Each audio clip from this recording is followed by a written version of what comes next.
Ladies and gentlemen, welcome to the Michael Rollins Show. We will be speaking with Joshua Bardwell this week, and it's going to be the entire interview. It was about an hour long. I just really want to thank Joshua for his time. This man, I don't know if you guys realize this, but as much as the community has given him, he has given far more to the community. It is amazing to me how when I meet new young creators, Joshua has helped them in some way, shape, or form. He is perhaps the most generous with his time that I've ever met. And we are lucky as a community to have him. Our conversation was about history, and it was about how the community has changed. Now, Joshua is part of what I consider the third wave of pilots. I am in the third wave. Joshua is. You get the crew from Rotor Riot. They span the first and second. And then you get all the way back to folks like Boros and Time Cop, and they're the first generation. They were the pioneers. I honestly have not kept up, so I don't know what the fourth generation is really looking like, but I'm assuming that folks like Bubby, FPV are in there, and a lot of other folks. And quite frankly, when I do get a chance to look at their flight videos, it is mind-bending. I don't even understand what these people are doing. So let's give Joshua a listen. It's about an hour-ish long, and we had a really good time speaking. Thank you, Joshua. I'll catch you guys on the flip side. Is shifting from the bullshitting the to chatter. actually Yes. Yeah. It's like, all right, game faces. Now I have to do an intro. Game faces. All right, you get the intro. Go ahead. I'm waiting. Joshua. I'm waiting, Michael, for Okay. you to do my intro. No, okay. I'm waiting. I got to hear. No, for the pressure is always on, right? Okay, I got it. Because you don't know what you want to say. Oh, I know exactly what I'm going to say. Do you? I got okay, this, here goes. Ladies and gentlemen, welcome to the Michael Rollins Show, and you are going to learn something today. It's a classic. It's a classic, right? You're going to learn something today. Yeah. Yes. If I could, you know what, my son, he watches your content constantly. He's like our tech now. I mean, that he can build everything. It's the point where I'm like, hey man, I want to do this, and I just hand him what I want to do. It's good to have a fleet manager. It is. It's fantastic. He's also the best pilot in the house, but don't tell him that. I'm sure he doesn't watch your stuff, so there's no risk of him finding finding out that you think. No, he already knows. He's like, Dad, I'm a better pilot than you. Yeah, but I get that from my son too. I mean, we fly video. He got this video game where you fly a fighter jet, and he was like, see if you can land the fighter jet on the aircraft carrier. And I turned off all the assists. He was like, why are you doing that? I was like, it'll be more fun if it's harder. And of course I crashed. He was like, let me show you how to do it, Dad. He gets on there, he turns all the assists on, and he successfully lands. He was like, see, that's how you do it. And I'm like, well, I mean, I guess I can't argue with you. You did succeed. And you know, in terms of turning off all the assists, it is much more fun when it's harder, unless harder equals lethal. Right. So he was like, I'm a better pilot than you. I was like, hey, come on, someday, but not today. Yeah, not today. Son. How can I ask how old he is? He's 10. Is he? Turned 10. Man, yeah, that's such a fun age. Yeah, such a fun age. Does he fly?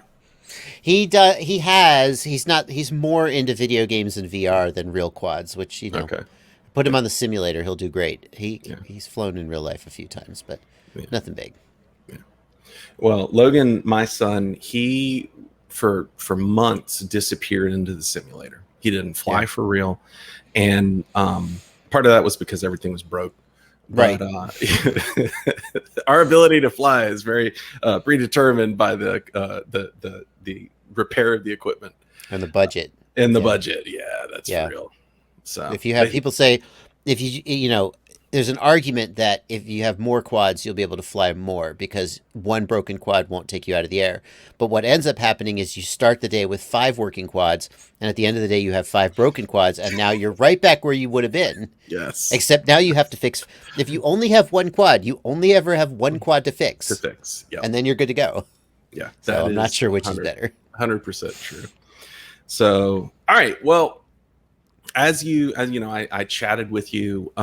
You know, I am doing kind of the history of FPV, and what I have found so far since you are, I think you're the fourth person I've talked to. So it's been Tommy, Bob Ruge, and Chad Nowak. And so you're the fourth. And, what's really interesting is that there is an obvious stratification in terms of when people started.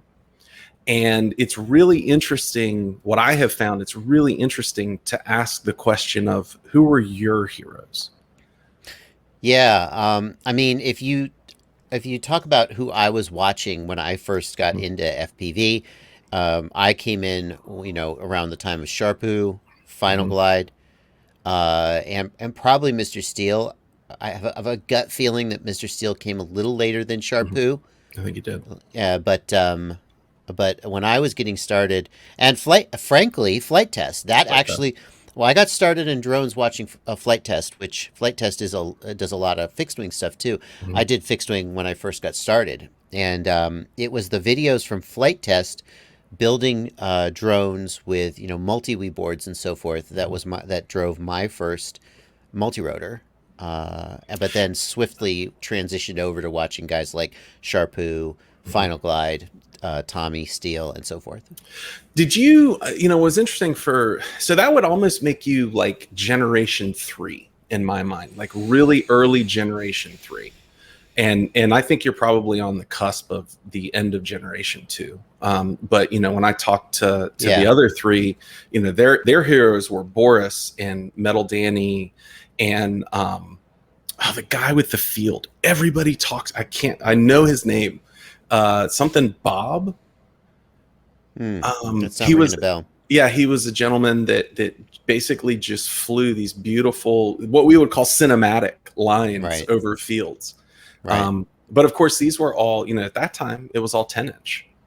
It's funny you say that because in my personal development, Boros, I noticed him when he started doing Betaflight development, which presumably he was a pilot for a while before then, but I didn't really know of his existence. And so I would put him in one generation after guys like Final Glide. But who knows?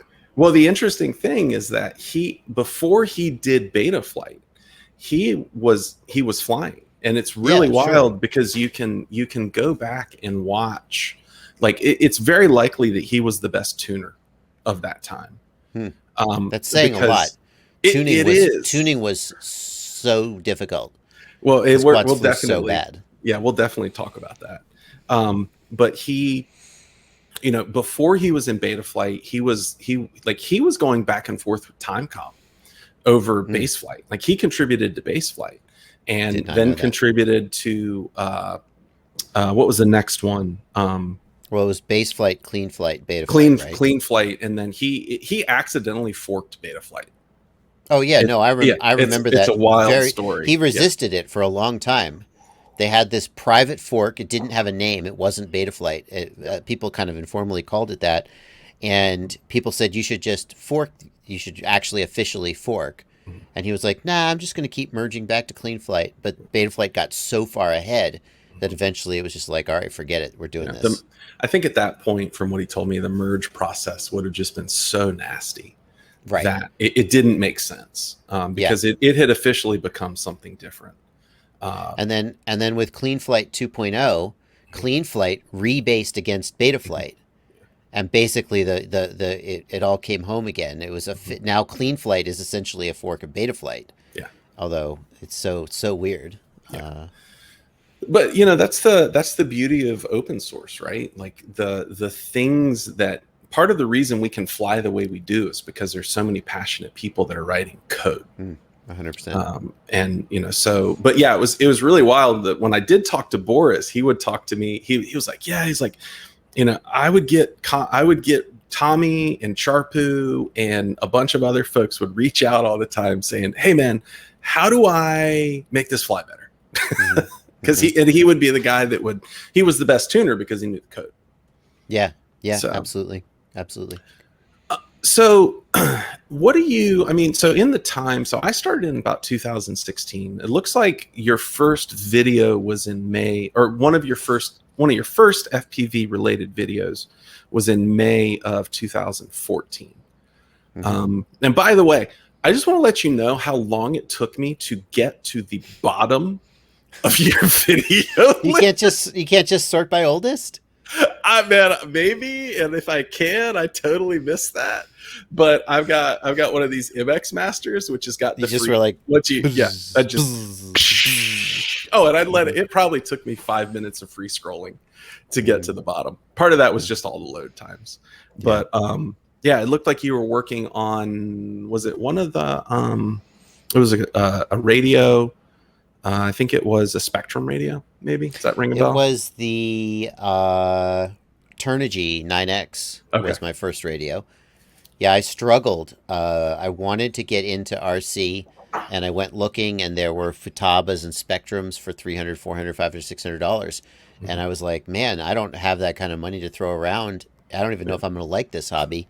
And I thought, well, I guess that's just it. But I stumbled across Hobby King somehow, or somehow I found that radio, and it was $60 for the Turnigy 9X, and that was what got me in the air. That and a Bixler, a foam. I don't know if you guys know the Bixler. Somebody out there does. Lots of people, but it's just a foamy trainer, 4-channel, I think, maybe 3-channel plane, and that was my first RC plane in my adult life. If it hadn't been for the Turnigy 9X, I wouldn't be here. I guarantee. That's crazy. Because I mean, the thing that I look back on is it doesn't matter where I search. I can search in YouTube. I can search in Google. You come up as the first result. How do I? And then, insert thing in FPV right here. Especially if it's technical. And it's wild to think that just that one radio changed the price of that radio. Yeah, exactly. I think about that a lot when people talk about really cheap, bad products like the Eachine Wizard X220 is a great example. Like objectively, that is a bad product in many ways. We don't need to go into them. So many people have gotten into the hobby because that was the only thing they could afford. And maybe it died 3 months later. Maybe they got something better. Maybe they're still flying it. But they wouldn't be here if there hadn't been something that was priced at a level they could tolerate that got them into the hobby. And for me, that's the Turnigy X9X was that radio. It's really interesting. I mean, this hobby it's expensive to get into. Yes. It is not cheap. The initial, even now, and I'm pretty sure the costs have come down a little bit. Do you think? Well, that's tough to say. Obviously it's been a while. I think the costs have come down. Like we used to pay $25 for a crappy Simon K ESC.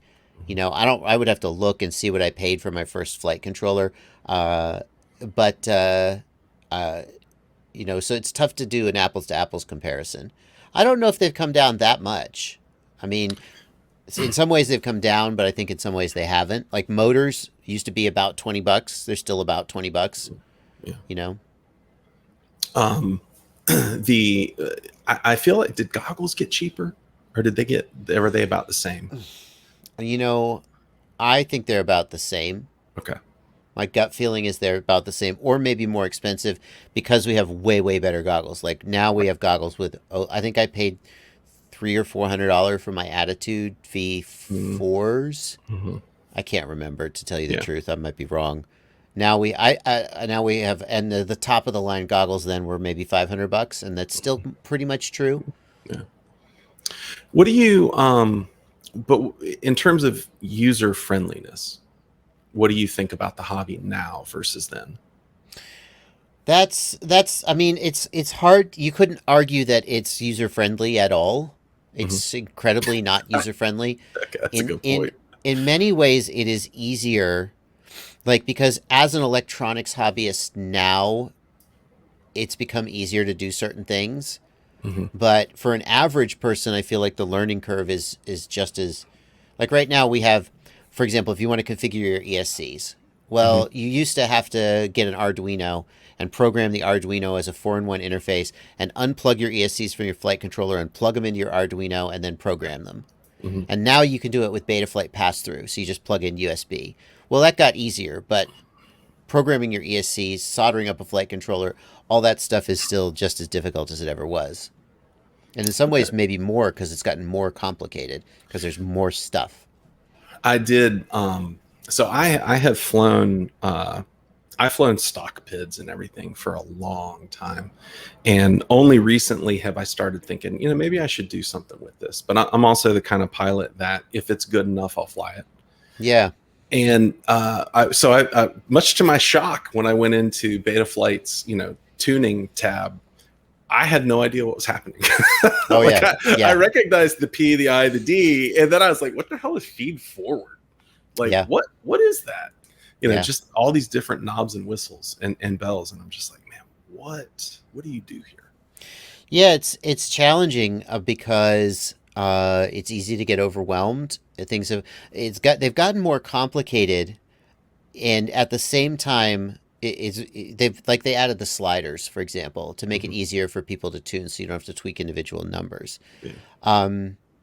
It's interesting because a lot of other firmware has things like that under the hood, but they don't expose it to the user, and so people say, "Oh, well, it's so much simpler." At the end of the day, how it flies is what matters. What excites me about Betaflight and the way they've set it up is that everything they're doing is evidence-based. It's based on a desire to cause the quad to track the set point better. And a lot of it comes from process control theory. Like, Betaflight developers didn't invent the idea of feed forward. It reminds me of when Boros was doing work on Betaflight, and one of the very first things I remember Boros doing was adding a low-pass filter to the D term, which, even if that doesn't make sense to people, that is just a normal thing that is always done in PID control theory. The D term needs a low pass, and the fact that the PID controller didn't have that was just this glaring oversight. And I think we've seen that come forward as the developers have looked to classical control theory, which is an established discipline, and then you end up with all these knobs and whistles. And some of them are quadcopter specific, and they don't come from classic control theory, but many of them do. But it can be really overwhelming when you first look at it. There's no doubt. I remember one time I went I wanted to learn what is PID tuning, right? Yeah. And I was surprised the first time I looked when like HVAC popped up. Yeah. Where they're literally just trying to hit the target of a temperature. Yeah. And how ingrained that is into your HVAC system. Yeah. I mean, it's a lot simpler because it's a very slow moving system. Yeah. It's not a very dynamic system. I mean, sorry, HVAC guys, if I'm totally misrepresenting, that's just the way it seems to me. Yeah. Whereas a quadcopter is an incredibly dynamic system. It is fast moving. The external forces acting on the quadcopter are hugely unpredictable and violent. And it is really kind of amazing that we get them to fly as well as they do. It's a testament to these guys who are coders who write this software. Yeah. Is there a time in your beginning that kind of sticks out to you where you think that there was kind of a pivotal change? Yeah, I mean, clearly the development of Betaflight and the forking of Betaflight, for me, was the first time when things changed significantly from how they were. You mean, you come in and the people who have already been in the room have seen a lot, but you come in and this is the status quo. And then eventually something changes. And for me, that was one of the first changes. Like, I came in and my first flight controller was multi-Wii. Yeah. And then I graduated to Clean Flight, a Clean Flight flight controller. So I guess technically that didn't feel like a sort of a sea change to me, though. It was just like, okay. But then Betaflight came out and was moving so fast and changing so many things that I think, to me, that was one of the biggest shifts. One of the interesting things that popped up, especially when I was talking to Tommy and Chad Nowak, but Chad really hit on it hard, was this idea that you had to be a far more holistic hobbyist to get in early. Meaning, when Chad was talking about it, I asked him, I said, how important was the piloting skill? And he said it actually wasn't super important. And I was like, what? He said, yeah, you had to be able to build and tune. And that was 80% of the game. Then once you got in the air, it was relatively, it was 20%. How do you go ahead? Yeah. Yeah, I mean, he's not. I think I see what he's saying there. I think what he seems to be saying is not that piloting skill is unimportant, Right. but that if you don't know, so like think about like a DJI Mavic, right? Hmm. You don't need to know anything about how it works. Like the day you buy it, Christmas morning, if you read the manual, you can have it in the air, you can fly it, and if you're not a total bozo, you probably won't crash it, right? Yeah. Whereas with FPV, you have to know, even if you buy a pre-made quad, you still aren't going to know how to bind the receiver. You still will need to set up the aux modes and the channel map. There's still a lot you need to do. And if you're going to build and repair your own, then you add in the discipline of electronics, of soldering, and so on. And so it's absolutely true that it's a very, very holistic field that encompasses a lot of different disciplines. I think that's still just as true as it ever was. Hmm. Uh, I think the actual things people are doing are different. Like at the very, very beginning, people were opening up Nintendo Wii nunchucks to pull the accelerometer or the IMU board out and using it with an Arduino flight controller, Hmm. and so you had to know how to code and compile, and you don't have to do that so much anymore. But I Hmm. think it's just as broad ranging as it ever was. Yeah, it is definitely. I think I definitely do see where he's coming from, um, but it was pretty interesting to think about the fact that nowadays, if you're not going to repair, which is I think super important, and also speaks to your lack of longevity in this hobby. Um, you don't necessarily like you can go sit on a simulator and buy everything online and then have it shipped to you and fly.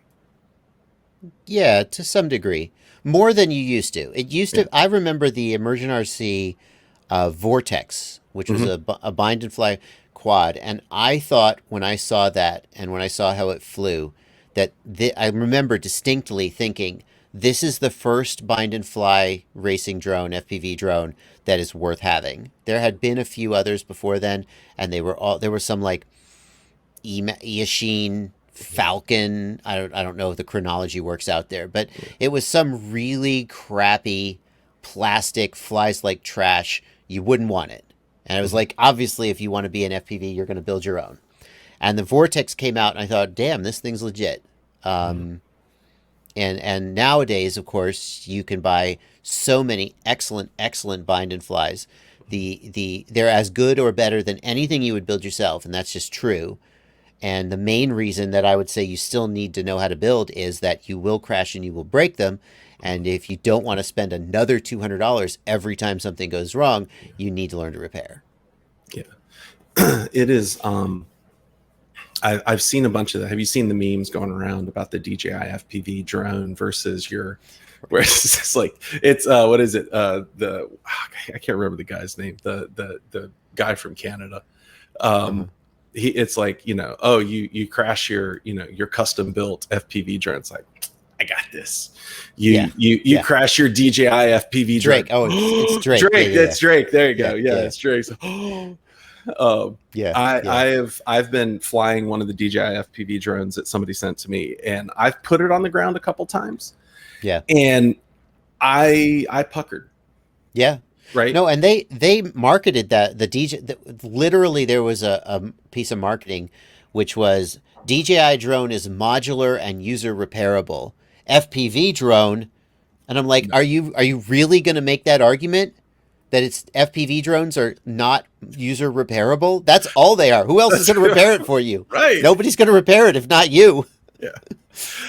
And what's funny about that drone is that I actually like it a lot. I don't necessarily like it. Like I've flown at proximity. I just don't have enough faith that if I tap a branch the No, wrong way, don't. that that I'm not going to shatter it all over the ground. Yeah. Um, Yeah.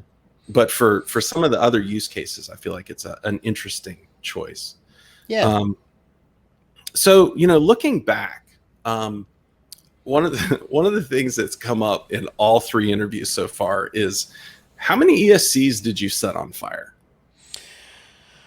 Oh, that's so hard to say. Literal flames coming out of them. I mean, I've only literally set an ESC on fire maybe a few times. Okay. I've killed a lot of ESCs. Mm-hmm. Just this won't spin the motor anymore. Who knows why? Yeah. I'm not sure I could count the number. Did you get in during the time where reliability was a huge issue? I mean, isn't that still an issue? I think we're still in that well, era. what I mean is, talking to the other folks, they would, they'd order 10 ESCs because not only did you never know when you were going to get them in, but you didn't know how many were going to work. Yeah, I don't remember. I mean, I still will order five. Well, I usually order 4-in-1 ESCs now, but Mm-hmm. Yeah. I still operate on the principle of, we'll talk motors. Like when I buy a set of motors, I'll buy 6.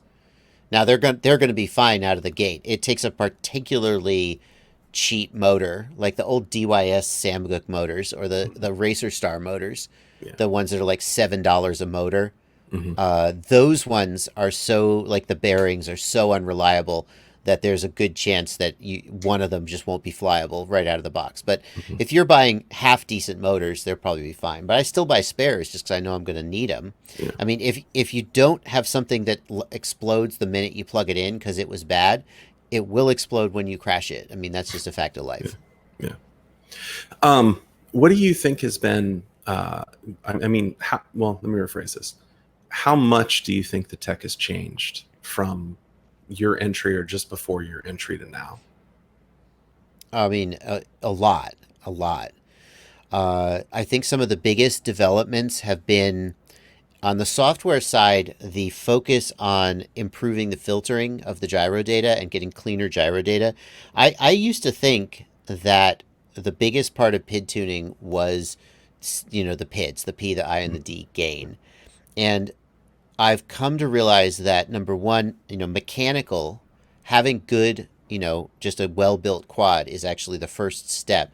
But then number two, having clean gyro data and good filtering, it was so important in getting the quad to fly well. And that's been one of the biggest changes, has been that focus. In fact, I dare say that's where all of the development in the last, let's say, 2 years, from my perspective, that's where it's been, and what the actual P, the I, and the D term are doing it doesn't seem like it's changed that much. I mean, developers may tell me I'm wrong about that. Yeah. And then we've just seen so much improvement in performance in terms of, like the control links like Crossfire, now Ghost, Tracer, Express LRS, have come so far. And overall, just the quality of the hardware has gone way up. I mean, if you had to pick a specific advance that you think was the most significant in terms of hardware and tech, what do you think it would end up being? That's tough. I don't think I would focus on the flight controllers because at the hardware level, flight controllers today aren't doing anything really different than they always did. You have faster processors, right? And they're running more sophisticated code, but I don't think you could really point to one thing and go, that was a sea change. The improvement in ESC performance has been significant. The development from one shot to multi-shot, now to D-shot, and the improvement in ESCs from BL Heli to BL Heli S to BL Heli 32 in terms of their like braking performance and their ability to drive the motor more precisely. That's been a really big deal. I think if you had to pick one, maybe Crossfire. Like that was literally for the first answer that jumped to my mind, and then I was like, well, what else? Let's just think it through for a minute. But like Crossfire was like Dragon Link existed before Crossfire, which is a long range 400 megahertz control link, and it never really gained a lot of popularity because of, I guess, price and complexity. Crossfire was the first long range control link and was the beginning of the end in a way for control links like FreeSky 2.4 gigahertz, etc., which were revolutionary in their own way in 2011 maybe, or whenever that came out.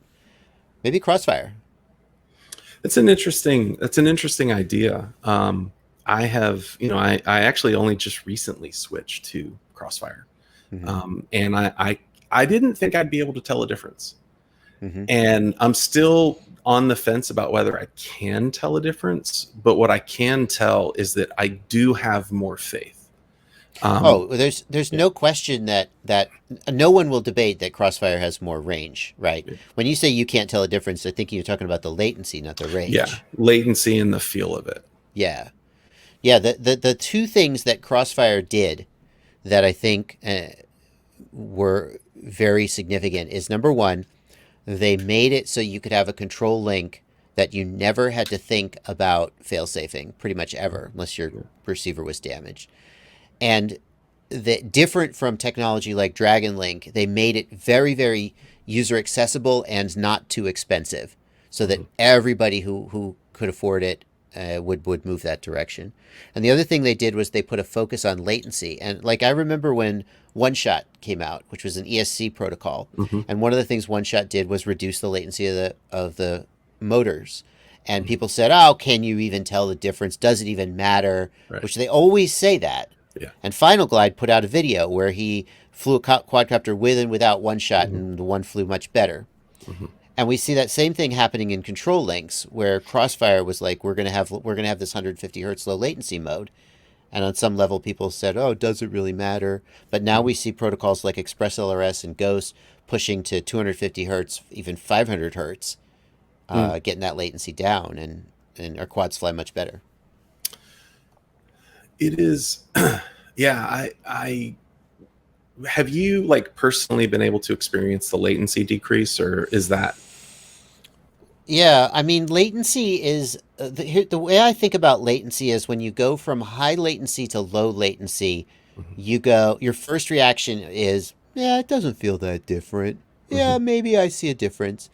And then when you go from low latency back to high latency, you go, oh my God, this is so bad. How did I ever do this? Right. The first time I experienced that was when going from 16 channels to 8 channels on S-Bus.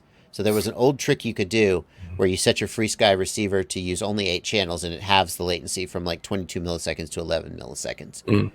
And I did that, and I was like, oh, yeah, I had that experience. And all of this stuff is cumulative. You've got the latency of the video link, you've got the latency of the control link, you've got the latency of the motors. All of this stuff is acting in a control loop from your brain seeing something in the goggles and saying, I need to move the sticks. You move the sticks, the signal goes out, the flight controller changes the motors, the quad moves. And as you remove latency from any part of that loop, the whole control loop gets shorter, and you feel more connected. And so I think all of this stuff has really, helped.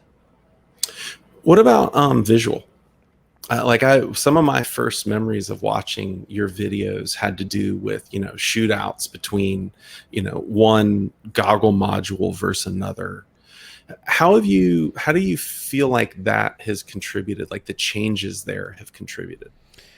Well, analog goggle modules have gotten a lot better. Clearview, Iftron Clearview was the first to do the technology that I'll call frame combining and sync reconstruction, which gets rid of rolling image. It gets rid of white flashes in the goggles that are caused by, various things.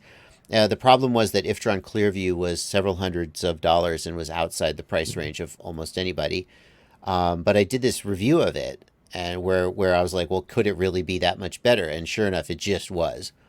And then Rapidfire, Immersion RC Rapidfire brought that price point down to about $150, $160 in a form factor of a Fat Shark module that you could put in your goggle bay.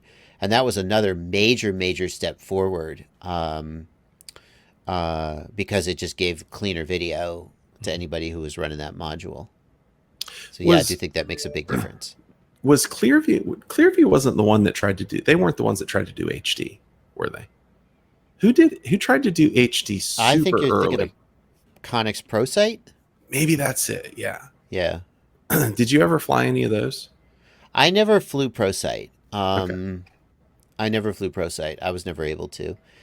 To me, the thing about ProSight, like there was the video transmitter was so big, and there was a special frame that they designed just to hold that video transmitter because it just wouldn't fit in hardly any other frame.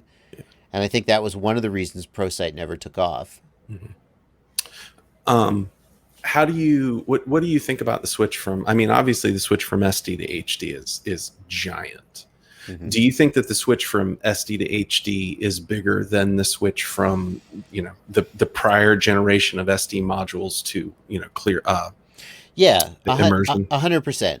Because when you go from a standard diversity module to a frame combining sync reconstruction style module like the rapid fire fusion, Clearview still exists technically, and I guess the Sky Zone Rapid Mix is the other one that's the other major one that's doing it.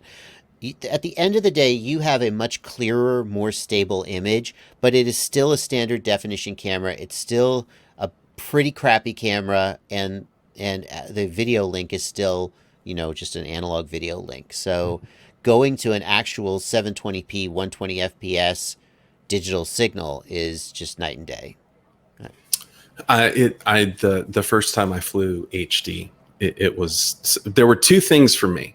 Number one was, you can obviously see things so much better. Number two was that I could wear my glasses. Yeah. Which is, I can't get diopters because they're $800 for my prescription. Oh. It's pretty brutal. Okay. So I had never flown with my glasses on before. So I went from flying SD with no glasses, blurry. How SD. How would you even do that? I think about it to this day, and it's like, and I've actually wondered if it gives me a bit of an advantage in terms of panic. When you can't see where you're going, you don't freak out. Well, I've literally, like, when you're flying with blurry vision and lots of static, and you're still able to do the things that you had intended, it changes the way that you think about things. And so, like, there have been, like, and it led to me being able to do things that I didn't expect to be able to do. Like, I remember there's this one specific time, I was going out, I was punching out for a building dive, and I got to the apex and lost my video. I had I get what it turns out is I had either a cold solder or a partial solder on one of the wires, and in the middle of it, in the middle of the dive, I thought I was going to lose it. But I had enough experience having lost all vision before, because I'd never flown with really good vision, that it didn't freak me out as much as it did. And I was able to, correct the direction a little bit and push it off into space. And then the video came back. But I've often wondered if, for the folks that are starting now, when they start with HD, is that something that could make a difference? I mean, you always hear arguments like this anytime there's a generational change in technology. Your grandfather was mad that you never learned to drive stick, hypothetically speaking. Like, well, what if someday you're stranded on a desert island and the only car that gets you off the island has a stick shift? Then you'll be sorry. Yeah. I mean, there's always pros and cons to these different things. I couldn't say whether one was better or worse. Yeah. I mean, you could make a counter argument that the digital link wouldn't have dropped out in the first place because it's, like, more reliable. Yeah. And so, I don't think there's a clear answer either way there. Well, and there's also this element of, well, I suffered, so you should too. Right? You definitely see a lot of that. Yeah. That there's, the thing is that everyone is going through their own experience, and everyone is suffering in their own way and taking their own lessons from it. And there's not I don't think it's necessarily true that one set of suffering and lessons is inherently better. In fact, arguably, the struggles that people go through today are going to be more relevant to the situations they find themselves in tomorrow than the struggles that people went through 2 generations or 1 generation ago, because the problems that people will face tomorrow will be more closely related to the situations they find themselves in today, if that makes sense. Yeah. That's not 100% true all the time, but I think there's some truth to it. There's, I mean, in terms of that, I'm never going to fly a multi-Wii flight controller. Right. Ever. So there's people who would say, how can you really fly multi-rotors if you don't know how to load multi-Wii into an Arduino IDE and compile it yourself? Right. It's like, well, Yeah. it's like, I think PC building is a great example. Mm-hmm. There was a time when if you wanted to build a computer, you soldered everything together yourself. And now if you want to build a computer, you order parts off PC Part Picker and you plug them in. Mm-hmm. Right? And sure, there's aspects of maintaining a PC that people are missing out on because they didn't solder it together themselves, but there's other things that they're doing instead. Yeah, it's very in my job, so I'm a software engineer, and I got my master's in computer science, and I know far too much about the inner workings of a microcontroller and what it does with memory registers and things like that. And to this day, it has maybe served me 2 or 3 times in 20 years. Yeah. Where it's like, I'm glad that I know it. Well, and there's an argument that why do you learn knowledge, right? Why do you learn knowledge? There's 2 main reasons I think that people learn knowledge. And one is that the knowledge has some specific utility. Like, I know how to change a tire on my car because I drive a car, and if I get a flat tire, I'm going to be stranded if I don't know how to change a tire on my car. Some people instead, they just get a AAA subscription, and they're like, I don't know how to change the tire, don't care. Like, I don't know, I don't change the oil on my car. I probably could, but I don't. I don't want to do that. But you learn something because there's utility to it, that you want that utility. And the other reason you learn something is just because you enjoy learning it, which is in some ways a better way. And frankly, there's some crossover there because as I think about it, like why don't I change the oil in my car? I don't want to. So I think that like your information about microcontrollers, maybe you just learned that because you wanted the utility of a college degree, or maybe you would just enjoy having that knowledge. And maybe it'll be useful to you someday or not. But if it's enjoyable, then that's useful in its own way. Yeah, it is. In most instances, it was in the pursuit of the degree. Yeah. It's fun to sit down and think about how it works technically, and it definitely leads to a sense of amazement. When you start thinking about some of the technology that we're building off of these very linear computation machines. Yeah. When you start talking about machine learning and whatnot. There's so much in my life that I learned, and some of it I learned because like somebody forced me to learn it because I was getting a degree. A lot of it I learned though just because I was interested in a topic. I mean, and like when someone says, read chapters 2 through 7 before the test on Thursday, that you're not going to enjoy that and you're not going to retain it.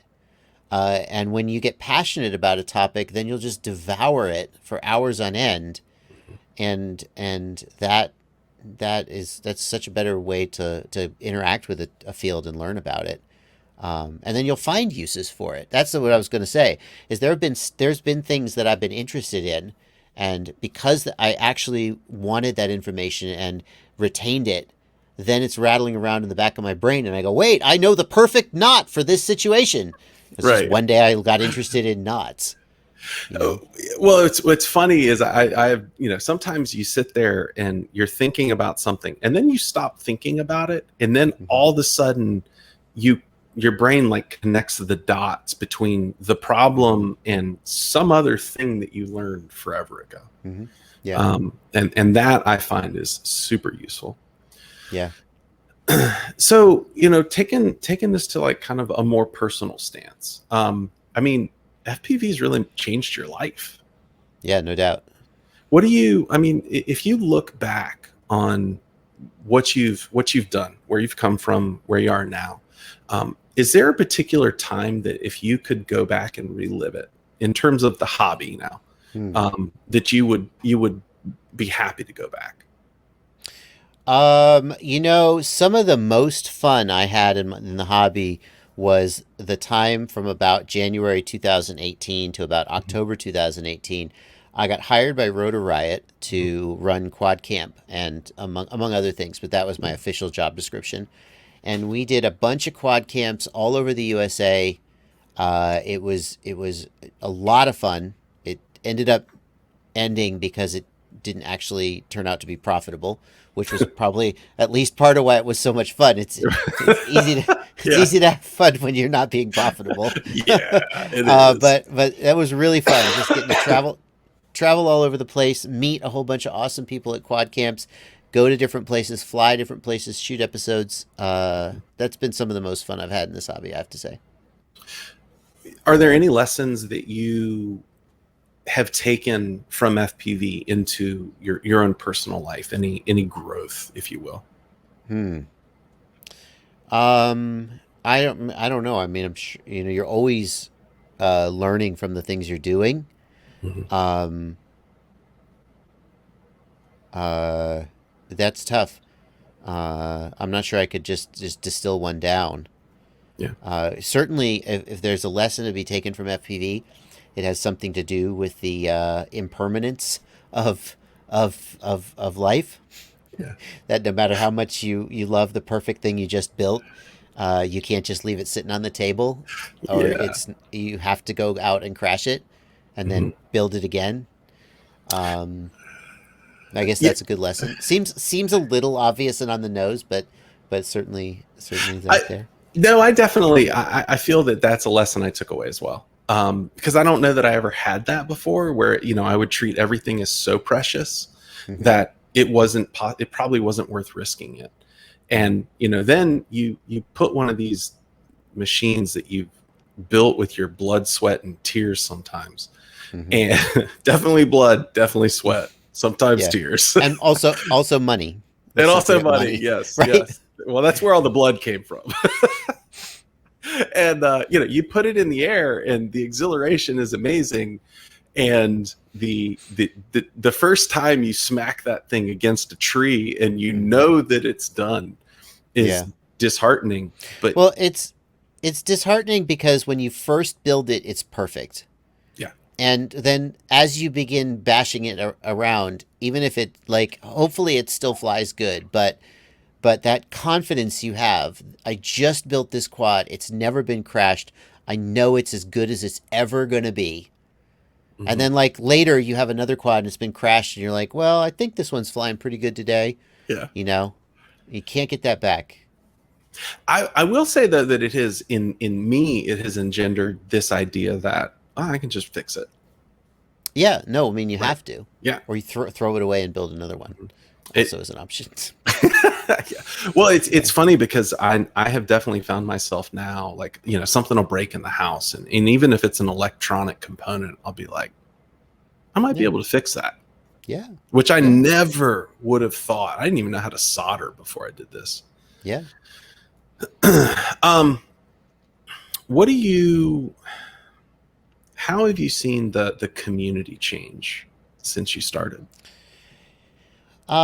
There's a trend in uh in every, I guess we'll just say community, Hmm. where in the beginning it is small and intimate and personal, and most people are mostly on the same page. Although to some degree that's not true. Like Yeah, if you look way back at the beginning of FPV, there was always these clashes with Time Cop. yeah. Uh, That's what I was you just know, thinking about. Yeah, so it's not. I don't want to. Uh, I glamorize don't it. want to glamorize it, but Yeah. for the most part, everybody is. There's a small intimate community because very few people actually do the thing, and it is moving quickly and advancing quickly, and so there is all of this low hanging fruit, this easy. I'm not saying this is easy, but it's easier. It's easier to take something from 10% to 25% You know. and get so much better and make those big leaps. So everything is great. Everything everybody's doing is great. Everybody's happy. And as the community matures and grows, number one is that the development of the community levels off because Hmm. it's harder to make those easy gains. More people get into it and it becomes more divisive because there's just more opinions. And, when you've got a small community, if you're the odd man out, well, you feel you don't want to be the only one with this crazy weird idea or feeling or Right. opinion. So you just kind of make do. But when there's 10,000 people in the community, it's easy to find a subculture of 2,000 people who agree with you and feel like you're reinforcing your. So I think there's definitely been more divisiveness in FPV as it's gotten larger, um, and uh, and but on some level, I feel like I've seen that in other communities as well, and it just feels like a very normal part of a community growing. I agree. And is not, if you haven't been in other communities that have grown from a few hundred to 1,000 people to 10 or 50,000 people, it might feel like it's a very weird thing. I think it's just part of the normal growth. And then what comes next? Right. Selling out is what comes next. You start getting sponsorship. Look at skateboarding. Oh, yeah. Skateboarding is a great parallel. It is. Soon we're going to have Vans and Nike and whoever else, Thrasher. Thrasher, yes. Let's see. Yeah, Thrasher. They were the ones with the dragon. Is that who they Skechers. were? Oh god. Thrasher was a magazine. It's probably still is, but who was the Power Peralta? Power Peralta. Yeah. That's who had the dragon. I mean, I think that's a good perspective to have though. Like you can, it doesn't mean to minimize what's happening. But if you look at other hobbies, skateboarding is one that comes to mind, where it starts out and it's just some kids, in California skating pools or whatever came before. I know that's not where skateboarding started. Yeah. But then eventually you've got freaking X Games. You've got X Games, and people are making money. And there's people who are still true to the original roots. You've got the Final Glides out there who seem to have an attitude of y'all are a bunch of sellouts. I don't want to be a part of this anymore. I'm going to go do my own thing. You've got other people who have made it a career. And the point is not that any of that is necessarily good or bad, but it's not unique to FPV. It is a predictable path. And because it's predictable, you can see where it's been and where it's going to go. I think. This is a silly question. Have we had our Gleaming the Cube moment? The movie Gleaming the Cube? Yeah, where all of a sudden everything goes mainstream and it's in front of everybody because it's, I don't think so. Okay. FPV has not gone mainstream yet. DRL is trying to sort of, sow those seeds. That's one place. I don't think FPV has gone mainstream yet. It's hard to say whether it ever will. One of the consequences of the internet is that communities are now global. Yeah. And so what that means is that you can have a very big community, but because it's in a global scale, it's also still very niche. And you can have this thing that seems like everybody in the world knows about, and yet still there's a whole lot of people who've never even heard of it. Whereas if you go back to the pre-internet times, when something went big, everyone was consuming the same media pretty much. Yeah. And so when something went big and broke out into media, everybody was forced to see it, and we don't have that anymore. So this will be my last question. Okay. And I have promptly forgotten it. Just give me a moment. No, it was a great one. Okay. I know it is. Okay. So this is possibly because I'm just not connected as much as I used to be. I know that when I started the Facebook groups that I was in, because that's how I pretty much consumed all of the troubleshooting technical stuff that I needed. I would go ask a question in a Facebook group, and there would be boatloads of people be like, "Oh yeah, man, well you need to do this and do this now." Do you feel like that's faded in the community? That's tough. I think it's tough to say whether there are fewer helpful people or whether there are more trolls. And as a percentage of the in other words, has the denominator gone up or has the numerator gone down? Right. I still think that there are a ton of helpful people out there. Mm-hmm. I mean, people generally want to be helpful. I do think that as the community has gotten larger, it used to be that everyone involved with the community was highly technical, and everybody sort of pulled each other along in a way that perhaps they don't now, because there are more sort of consumers of the technology more than see themselves as sort of producers and participants in making it. Yeah, I mean, you're always going to get some amount of just negativity and trolls as the community gets larger. Well, for me, like the question actually wasn't geared towards trolls. Hmm. And, certainly they exist, and I know when I was there, they were still there, right? Hmm. Early 2016. Um, the thing that I was thinking about when I was pondering that question was, but Bardwell has explained so much. Like I often wonder if you have become kind of the Library of Alexandria for Yeah, FPV. I mean, I certainly not everything, but Well, I would definitely. There was a shift in my content production, and I can't tell you exactly when it happened, but there's a video I go back to, which was my video about how to calibrate an ESC. mhm, And I start the video by saying, I usually focus on more technical stuff in this channel, but this is a question people are asking, and it seems like it's so simple, everybody knows how to do it, but here, let's do a tutorial. mhm, And there definitely was a point at the beginning. My channel, my content was driven by stuff I wanted to learn how to do, and while I was learning it, I was making videos about what I was learning. So I was basically, 2 chapters ahead of the class, mhm. but I tried not to misrepresent the information as if I was more of an authority than I was. And I was like, "Look, Right. I've figured this out. Here's what I think about it. Do you want to come along with me?"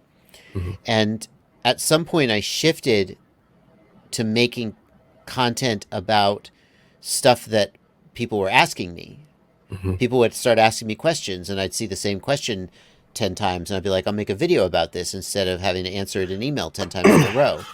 And mhm, that has pushed the technical level of my content down, mhm, to the point where I'm not as, like, you've got guys out there like Mark Spatz, who is mhm, making absolute cutting edge content about the development of Betaflight pig control filtering tuning.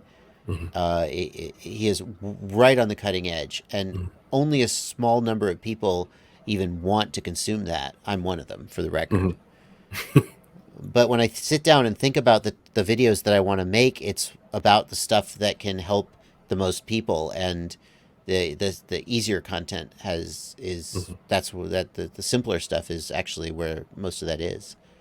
Um, Yeah, it is. It's kind of almost the least common denominator yeah, in a sense. yeah. I mean, I try to identify problems that people are having and then make content that will answer those problems. But every time I think about what video I'm going to make today, like, there's extremely niche stuff that sometimes I make that video anyway just because it's interesting to me. Hmm. And but there's some stuff that is, when I have the choice between something that's extremely niche and is only going to help a small number of people, and something that is much broader that everyone is suffering from, I'm more likely to make the video that's broader because it'll help more people and get more views. I mean, let's be honest. Well, yeah. I mean, it honestly, like that has to be a driving factor at some point, and that unfortunately, I think people may see that as, you know, people seem to see that negatively sometimes. But the fact of the matter is that, your channel lives and dies based on the number of people that watch it. Yeah, I mean, there are people who are critical and say, you just do this for the views. You made this video for the views. There are you have to ask yourself why you're getting the views. When you there are YouTubers out there who make content that is uh, salacious and gets clicks and views for. I've been there a few Fair times. enough. I've been there I mean, a I think few we've times. I think we've all done it. We've all done it. If you're getting views because you're answering a question that people have and you're helping them solve a problem, that's not a bad thing. That's just being successful. Um, I mean, so you have to ask yourself why you're getting the views, Mhm, why people are clicking. And if they're clicking for a good reason and you're delivering on the promise you make them in the thumbnail and the title, then absolutely do it for the views. But I think you can't, like, just let that be your only guide. If your only goal is to get views, then your content year. will be reduced to this very, very specific thing that gets clicks, but it's not actually helping or entertaining anybody. Yeah, It's becomes just getting clicks. becomes cotton candy. Or you'll clickbait. Yeah. You'll promise something that you don't deliver, which is sort of violates the trust between the Yeah. creator and the viewer. Don't do that, ladies and gentlemen. Just Yeah, don't I do mean, it. I mean, I know you're picking on yourself a little bit there, I but I think am. we've all Well, done it. the thing about it is I can't ever remember a specific decision to clickbait, but I have definitely titled things, and I'm sure you can think of one very prominent example where it just went off the rails. I didn't mean for it to. Yeah, No, I can't. you never make a decision to do it. No, and then it turns out that you did, and the fallout is very interesting. Sometimes I feel like everybody should experience that maybe Yeah, once. yeah. I Um, mean, what a thing that people don't realize is just how important the click through ratio is to the YouTube algorithm. yeah. That if people are presented with your thumbnail and your title, for example, in the suggested videos at the end of a video or in the sidebar, if they are presented with it and they don't click it enough times, then the algorithm will decide this is not something people want to see and it'll bury it. Mm-hmm. And Linus Tech Tips, one of my Mm-hmm. favorite YouTube channels, and a guy who definitely makes good content, but also is good at making content and playing the game. He said, why do we do these? The O face thumbnail, like, Mm-hmm. right? He Yeah. said, why do we do these? He said, we do these because when I put an O face thumbnail, I get 3 times as much engagement.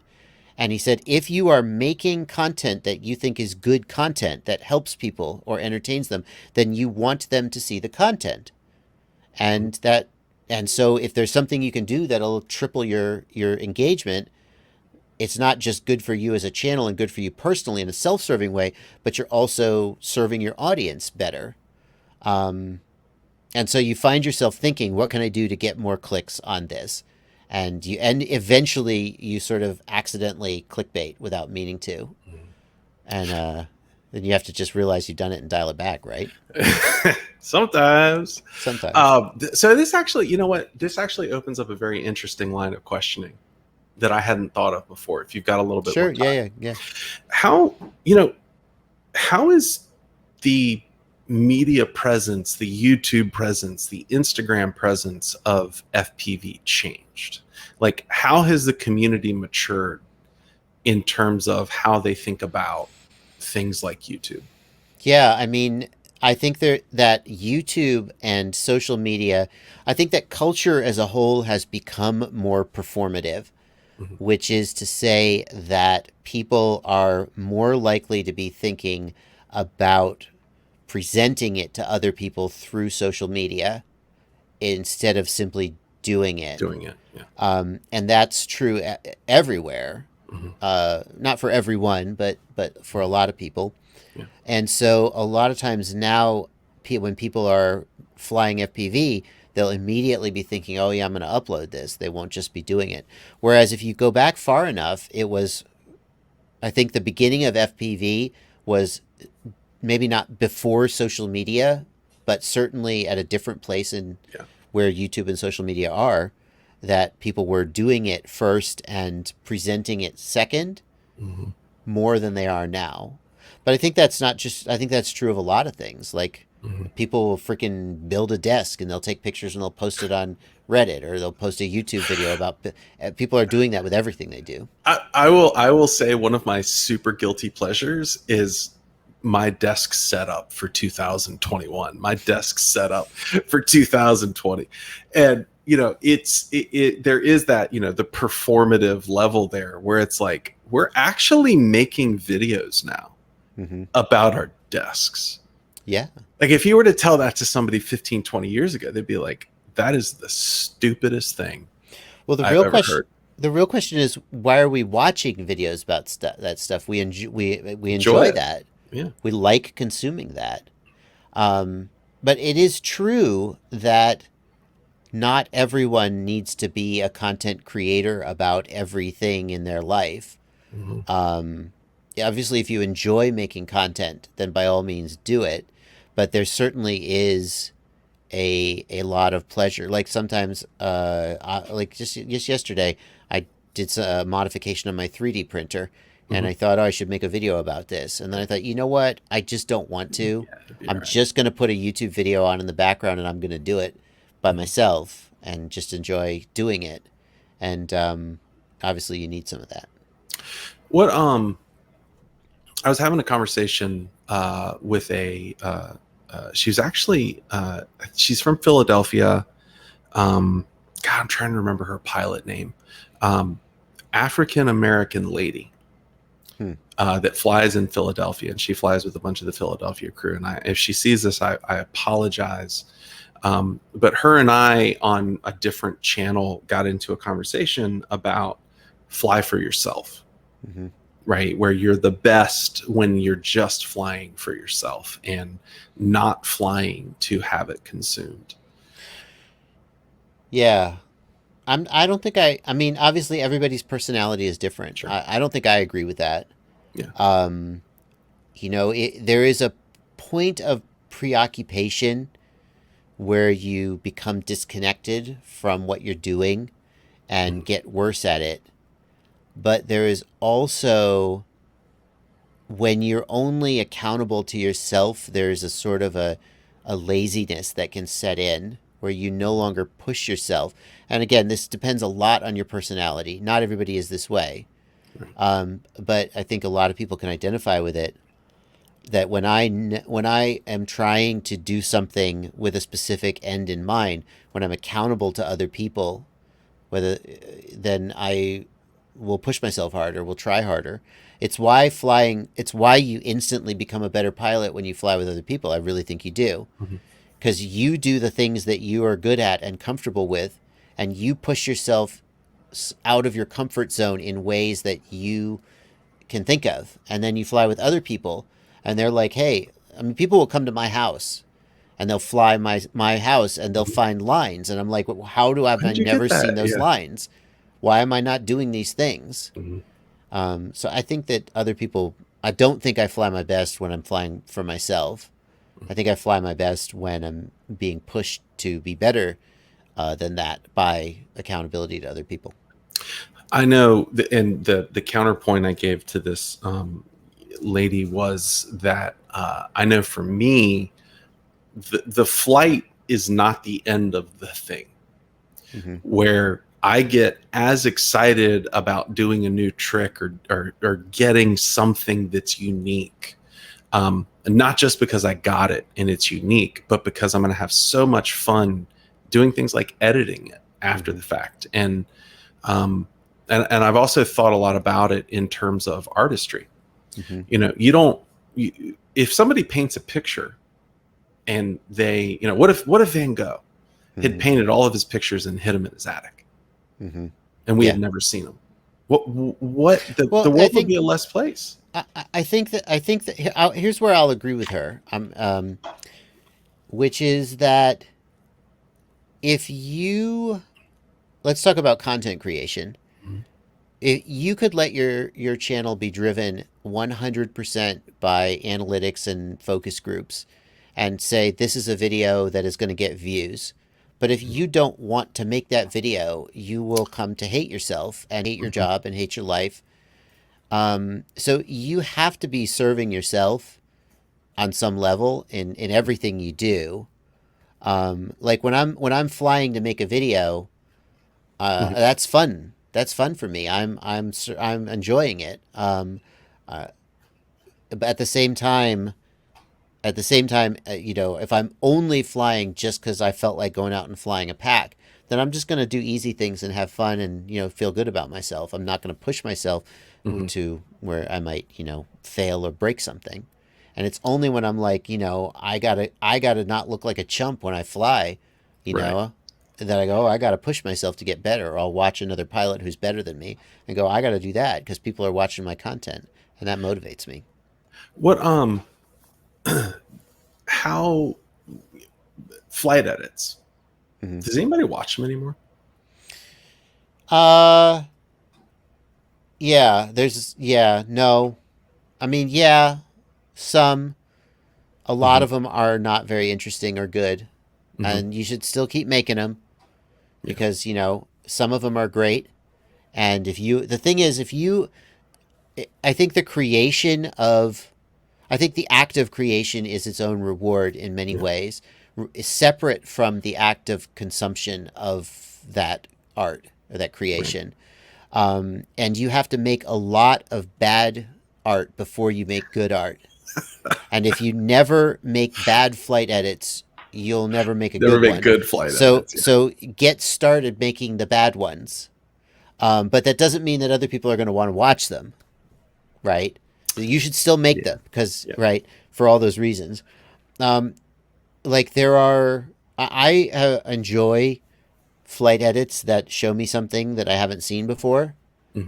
I recently started watching the most recent one. Like I remember the first time I saw a Johnny FPV video and I was like, what the F is this guy doing with his quadcopter? I've never seen anything like this. Yeah. I remember I had that experience when I watched the first Sharpoo video and he flew under that car or he flew through that tiny gap. I was like, who is this guy? What is he doing? I most recently had that experience watching Farouk and the Spang Spang style of flying where I was like, holy crap, this guy is really doing something special. But a lot of flight edits are just feels like it's stuff I've seen before and isn't that interesting. Sorry about that. Phone's ringing and I'm not on mute. That's fine.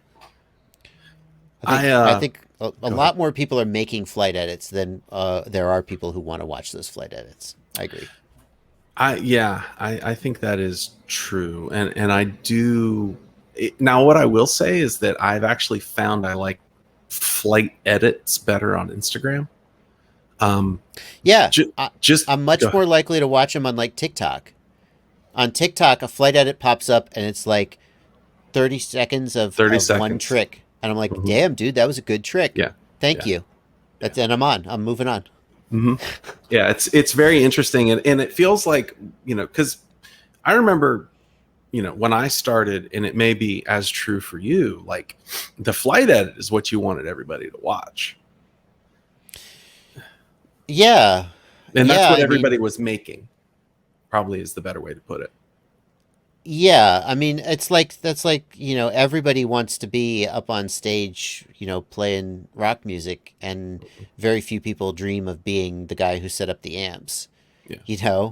The flight edits are, that's the stake.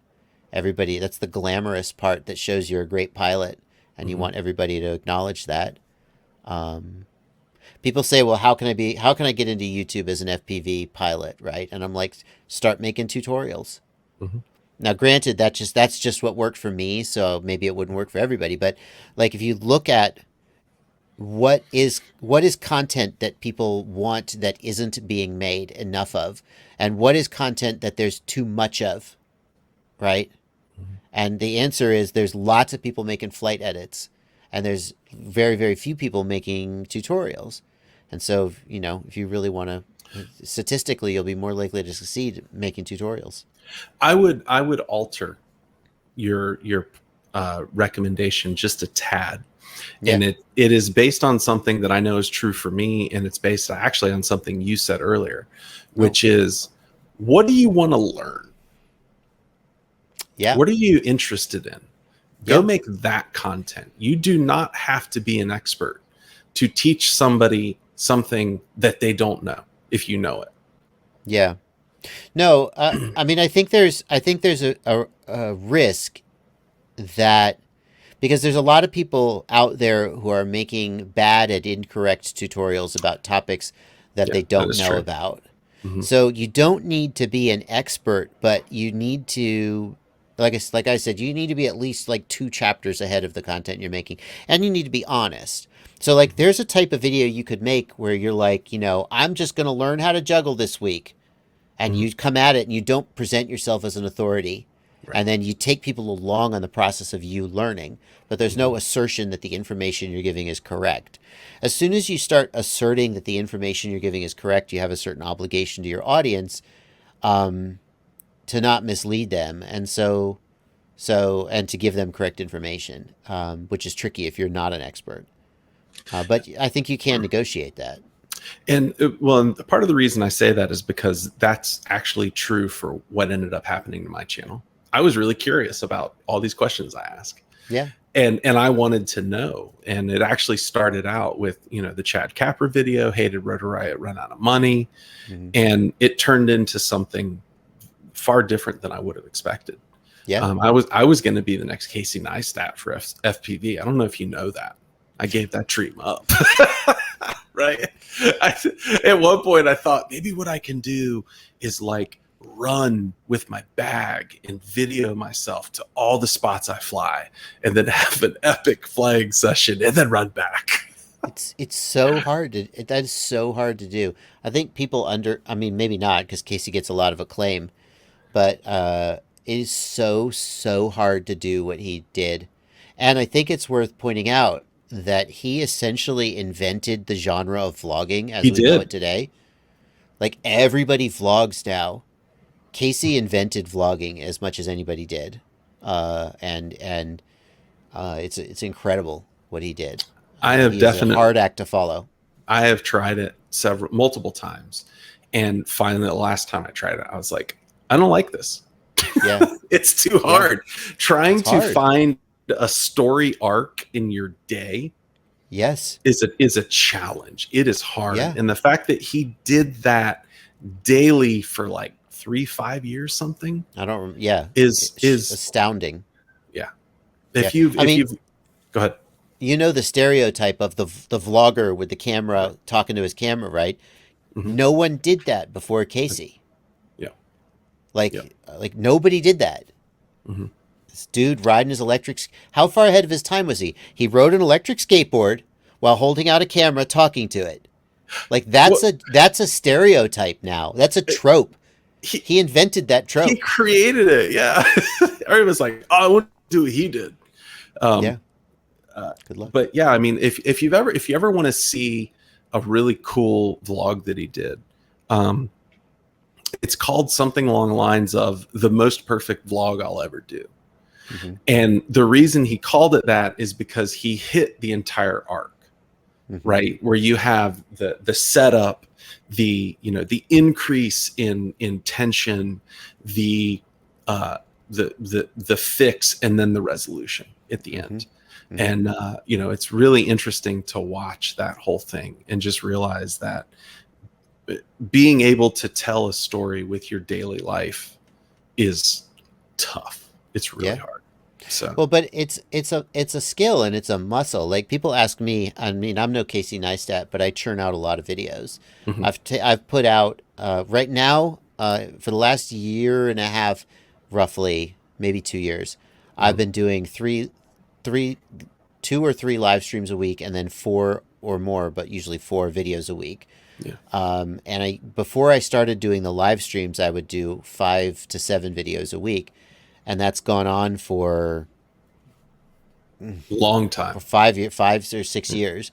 And there's a certain type of efficiency that you have to develop to be able to put out content like that, and a certain way of thinking about the content, and in the same way that by making those vlogs every day for years, you learn that that's a skill you can develop, is how to find. I mean, gosh, he just impressed me with his ability to find B-roll. I'm so bad at B-roll. Oh, dude. And then Peter McKinnon. Oh my God. Both of those guys are beasts. Yeah. But hearing you say, well, I've put out, 4 videos a week plus 2 live streams, sometimes more than 4. It exhausts me just to think about.